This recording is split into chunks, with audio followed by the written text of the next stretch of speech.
IGN are known for being super soft when it comes to game reviews and riding on the balls of Call of Duty's yearly releases. This up until recent times. IGN are going through their villain arc, it seems. IGN was allowed to stay past their bedtime and now they think they call the shots. This villain arc started with Call of Duty Modern Warfare 3, giving the game a measly 4 out of 10, but this doesn't stop there. Now they've gone on to bash the upcoming Suicide Squad game.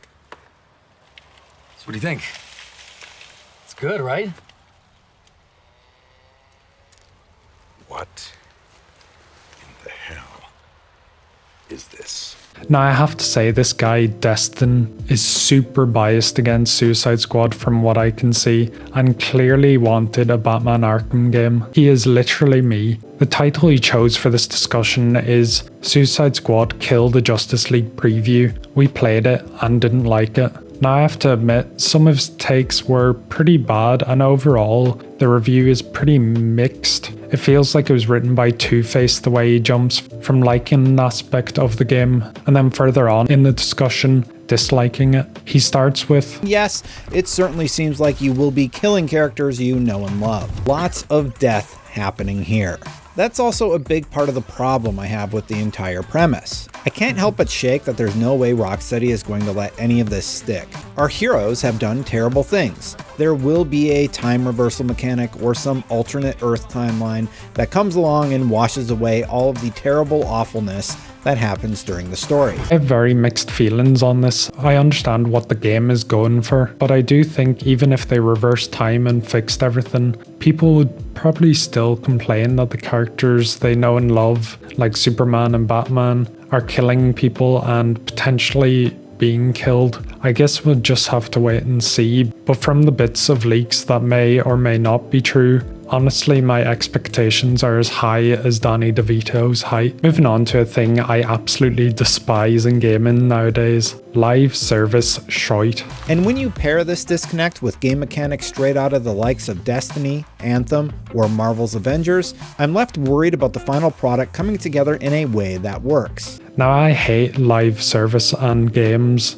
as a service, as the game tends to just feel like a forced grind. Feels like I'm working a second job. I'm hoping that it's not as bad as some games where I feel like I'm shooting cheesy Watsits at the enemy for the first 10 hours, just to try and force me to play another 100 hours to do 5+ damage. The story has its fun moments, yes, and the team banter, at least during the cutscenes, is when Kill the Justice League is at its best. This is why I kind of predicted that there would be really good cutscenes where it focused on the actual story, but then I think it will be quite jarring when we jump from these really good cutscenes to these generic type missions I swear I've played 100 times before. While they could reverse time to fix the morality issues at play, chances are that will be difficult given the planned expansions, story additions, and gear chases coming later in the form of free updates. Here's actually a really good point he touches upon, that basically there cannot really be an ending as it is a live service game.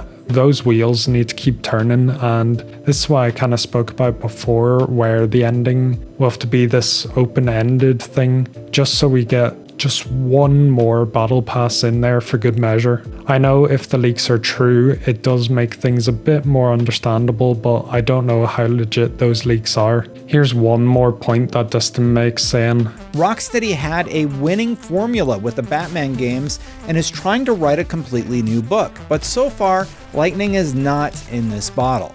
And it is really true. It's just the fact that Warner Brothers are so greedy that they couldn't just have a good single player or multiplayer game that was fun and enjoyable. They could have even brought back Arkham Origins multiplayer and have that be its own thing. Rocksteady making looter shooters after the Arkham games is like Usain Bolt switching to soccer, and yes, he did actually do that, and yes, he did fail at it. Now, I don't want to go rambling on for ages, but there is a glimmer of hope for Suicide Squad. As Destin, the person who did the IGN review, said on Twitter, I truly think this game is going to do better at launch. The event felt a bit rushed and there were tech issues for half of it. I'm looking forward to sitting down at home and taking my time with this one. Now, he has gotten lot of backlash on Twitter from what I can see. Also, Dustin isn't the greatest gamer of all time. There is a clip on Reddit where he tries to take out the concrete at one point, which is a questionable action. So it does make me hopeful that there is some sort of game in there. And to be honest, I will aim to get through the story. Pray that the game isn't too repetitive and lines up a bunch of spin-off games with Superman and The Flash, or maybe even an Arkham game would be nice. Comment down below what your thoughts are on the game and the preview. Be sure to like and subscribe. That's all for now. My name is Foe, and Slán.